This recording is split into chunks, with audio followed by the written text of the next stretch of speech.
Bonjour les GPFUT et bienvenue dans cette vidéo.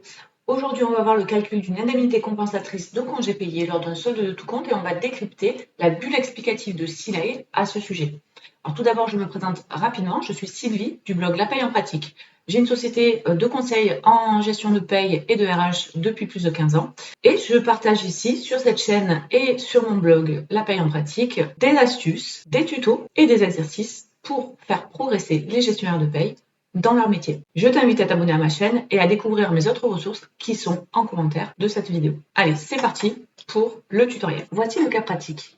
On a un côté, donc le côté gauche, c'est la bulle explicative de Silae concernant le solde de tout compte et le calcul en fait de l'indemnité compensatrice de congés payés du solde de tout compte. Et sur le volet droit, on a l'explication de la responsable de stage de cette GPFUT.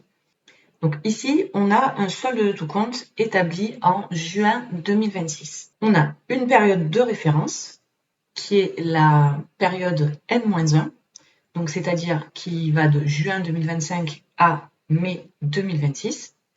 Et on a une période anticipée qui est la période N qui va de juin 2026 à mai 2027.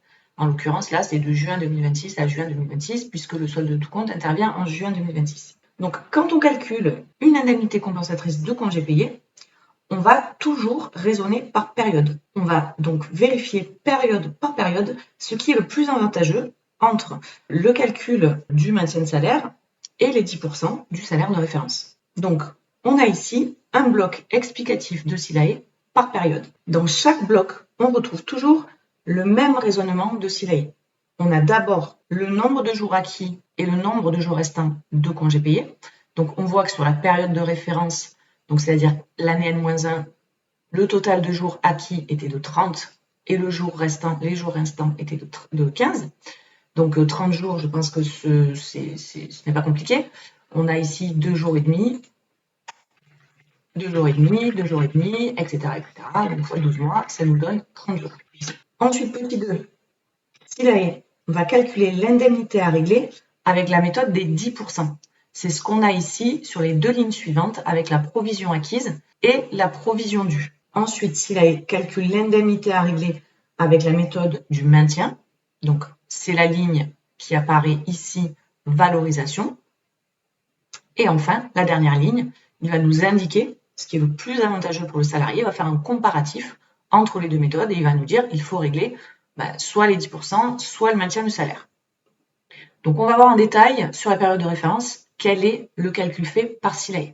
Donc, pour la provision acquise, Silae va aller voir pour les 30 jours acquis combien on a acquis de provision, c'est-à-dire la méthode des 10% du salaire de référence. On a ici les salaires du salarié de juin à mai 2026, donc pour cette période de référence N-1. Donc en juin 2025, il a gagné 2123 € brut, juillet 2025, 2094, etc., etc., etc. Donc sur toute cette période, il a eu un salaire total, donc c'est son salaire de référence, de 25 722,07. La provision, donc les 10% de ça, eh bien c'est égal à 2572. On a donc une provision acquise de 2572,19. Bon, là on tombe sur des arrondis, donc on tombe sur 21 par exemple, 21, mais enfin c'est pareil. Donc on a 2572,19. Ça c'est pour les 30 jours. Mais en fait il en a déjà pris 15, puisqu'il lui en reste 15 restants. Silae va aller voir combien on a payé d'indemnités de congés payés ce salarié-là quand il a pris ses 15 jours de congés payés. Et en l'occurrence ici, on lui a réglé 1225,73 €. Donc c'est-à-dire qu'il a pris des congés par anticipation. On a sans doute dû le payer au maintien de salaire. Enfin bon, ça de toute façon on s'en fiche. On va aller voir pour ces 30 jours acquis là et les 15 jours pris, combien on lui a versé d'indemnités de congés payés. On lui a versé 1225.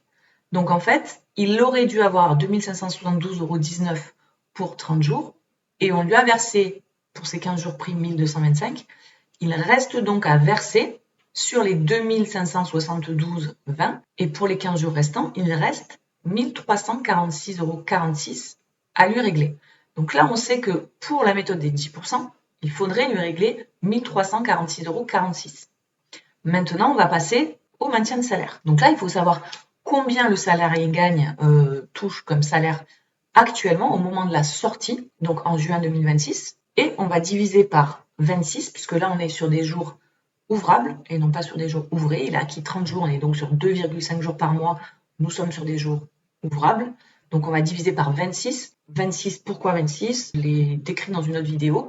26, c'est le nombre de jours moyens ouvrables par mois. Comment on calcule ces 26 jours? Pourquoi on divise par 26? C'est parce qu'une semaine de congé payé, c'est 6 jours ouvrables. Il y a 52 semaines dans une année et il y a 12 mois. Donc en fait, même principe que quand on calcule les 151h67, etc. On va prendre les 6 jours ouvrables d'une semaine, on les multiplie par les 52 semaines de l'année et on va diviser par 12 mois. Ça nous donne un nombre de jours moyens ouvrables par mois. Donc, on va regarder le salaire de référence, enfin le salaire mensuel, pardon, du mois de juin 2026 du salarié. On va le diviser par 26 jours. Ça va nous donner une indemnité au maintien pour un jour et on va multiplier ensuite par le nombre de jours restants à payer. Donc là, il manque une variable essentielle dans la compréhension du calcul pour la valorisation ou maintien de salaire, c'est quel est le salaire de base du mois de juin, donc du mois du départ du salarié. Donc il nous faudrait en fait le salaire de base de juin 2026. Si on n'a pas ce montant, c'est compliqué de comprendre le calcul de la valorisation. Bon, le salaire de base ici, il semble être de 2129,40 € et il est de 2129,40 €. Donc, si on sait que le salaire de base pour le mois de juin 2026 est de 2129,40 €, eh bien, qu'est-ce qu'on va faire pour trouver le maintien de salaire? On va prendre ces 2129 €, on va les diviser par 26 jours moyens et on va les multiplier par les 15 jours restants.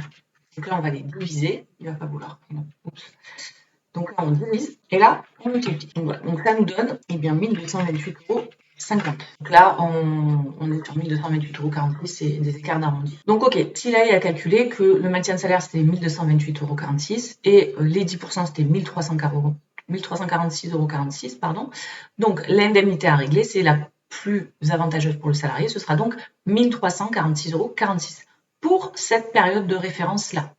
On va passer ensuite à la période anticipée, la période N, donc le mois du solde de tout compte, de juin 2026. Donc le nombre de jours acquis, c'est 1, et le nombre de jours restants, c'est 1, il n'a pas pris de congé payé, bien sûr. Donc, on a une provision acquise de 19,66 €. 19,66 €, c'est quoi? C'est 10% de son salaire du mois de juin 2026. Donc en fait, ce salarié-là a dû avoir 196,60 € de salaire brut. Pourquoi? Parce qu'il a dû sortir en tout début de mois, en fait, peut-être le 2 ou le 3 juin. Et donc, il a un salaire de base, on l'a vu, de 2129,40 €. Et il doit avoir une absence, donc il doit avoir une absence, par exemple, une absence sortie de 1932,80 €. Ça nous donne donc un salaire brut de la différence de 196,60 €. Donc, les 10% de cette période de référence-là, ce sera 10% de 196,60 €, donc 19,66 €. Ça, c'est la méthode des 10%. Mais ensuite, je vais regarder combien on aurait valorisé au maintien de salaire. Le maintien de salaire, par contre, on va refaire ce qu'on a fait tout à l'heure. Donc, on prend le salaire de base de 2129,40 €, on va le diviser par 26 et on va le multiplier par le nombre de jours restants, c'est-à-dire 1. Et donc, on tombe bien sur 81,90 €. Donc là, le plus avantageux pour cette période de référence-là, c'est bien 81,90 €, c'est-à-dire le maintien de salaire, et non les 10%, contrairement à l'autre période. Et bien pourquoi? Parce que en fait, le salarié a dû travailler juste 2 ou 3 jours, donc en fait, en soi, il a dû acquérir uniquement 0, quelque chose de congé payé, sauf qu'on arrondit toujours au supérieur, donc s'il a acquis 0,2 jours, par exemple, je dis n'importe quoi puisque je n'ai pas la date de fin de contrat, mais 0,2 jours de congé, on arrondit au supérieur soit quand on clôture la période au 31 mai, soit quand on fait un solde de tout compte. Donc, il a acquis un jour. Et donc, c'est plus avantageux au maintien, pour le coup, qu'au 10%. Voilà l'explicatif de l'indemnité compensatrice de congé payé sur Silay. J'espère que ça vous a été utile et je vous dis à très bientôt.